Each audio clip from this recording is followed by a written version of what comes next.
मुझे पता था कि तू जिसके लिए काम कर रहा है वो तुझे जेल से फटाफट निकलवा ही लेगी, और तुम तो हो ही खोटा सिक्का, गलत जगह गलत टाइम टपक ही जाओगे। इसलिए मैंने तुम्हारे खिलाफ पहले ही एनसी लिखवा दी थी।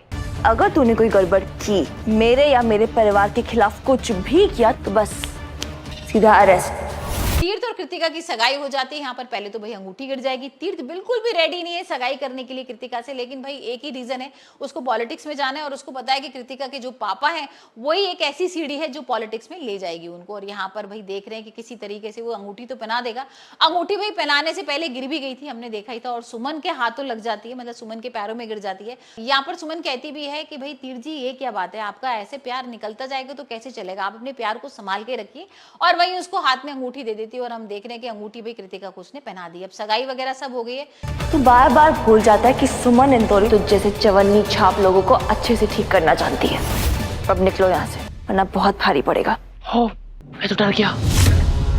अरे मेरी प्यारी सुम्मी, लगता है तू अपने प्यारे गुल्लू को पहचान ही नहीं अभी तक। हाँ चल ठीक है। सारे लोग बहुत खुश हैं। अब होगी भाई हल्दी की तैयारी, और हल्दी में हम देखेंगे कि भाई सब लोग डांस वगैरह कर रहे हैं, खूब झूम रहे हैं, और अचानक से जो पहली हल्दी है ना वो गिर जाएगी सुमन के ऊपर। अब भाई ये क्या चक्कर है, मतलब यहाँ पर अंगूठी भी जिस तरीके से हमने देखा था कि उसके लग गई थी हाथ में सुमन के, अंगूठी भी भाई तीर्थ ने उसको पहना दी। यहाँ पर अब हल्दी भी शादी की उसी को लग गई है तीर्थ के नाम की, तो हो सकता है मेहंदी भी उसके हाथ में लग जाए।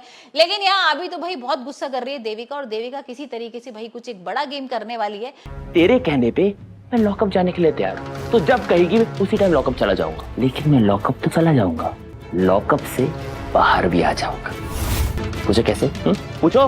क्योंकि मेरे पास है प्रोटेक्शन किट। थोड़ा अपना दिमाग लगा गुलशन, वो सिर्फ तेरा इस्तेमाल कर रही है, जिससे उसे लग रहा है कि अब मैं सुमन का ना पर्दाफाश कर दूंगी, सुमन को यहाँ से घर से निकाल दूंगी, क्योंकि सुमन ही उसका सबसे बड़ा कांटा बनी हुई है। एक्चुअली उसको भी लग रहा है कि ऐसा नहीं हो, धीरे धीरे करके कहीं तीर से ही सुमन की शादी हो जाए, और इस डर के चक्कर में ना भाई वो अब ऐसा बड़ा गेम करने वाली है कि यहाँ पर सुमन के ऊपर आफत आएगी। अब ये क्या बड़ा गेम होगा ये तो आने वाले एपिसोड में ही देखेंगे। लेकिन आप मुझे बताइए, आपको सुमन इंदौरी का एपिसोड कैसा लग रहा है, और आपको भाई सुमन का कैरेक्टर कैसा लग रहा है। सुमन जिस तरीके से चैलेंजेस एक्सेप्ट करती है, जिस तरीके से लड़ती है, अपने लिए सैक्रिफाइसेस करती है सारे, और यहाँ पर इतना बड़ा उसने कैटरिंग का बिजनेस भी खोला है, और भाई देविका जैसी लड़की के साथ वो टक्कर कर रही है और यहाँ पर उसके सामने खड़ी है। और अभी तो देखा ही था ना आपने किस तरीके से भाई कैटरिंग में उसका खाना वगैरह भी चोरी हो गया था, और गुलशन को उसने मार के पूरी सारी चीजें सच्चाई बाहर लेकर आई। आपको कैसा लगता है उसका कैरेक्टर, और यहाँ पर देविका का किस तरीके का कैरेक्टर लग रहा है, क्योंकि देविका एक अलग तरीके की भाई जेठानी टाइप है, और यहाँ पर भाई जो प्रोमो आई गया है कि तीर्थ और सुमन की शादी भी होने वाली है,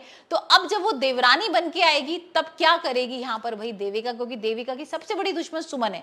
और सुमन तो भाई हमने देखा ही है किस तरीके से देविका को पूरी टक्कर देती है, पूरा मुंह तोड़ जवाब देती है उसको।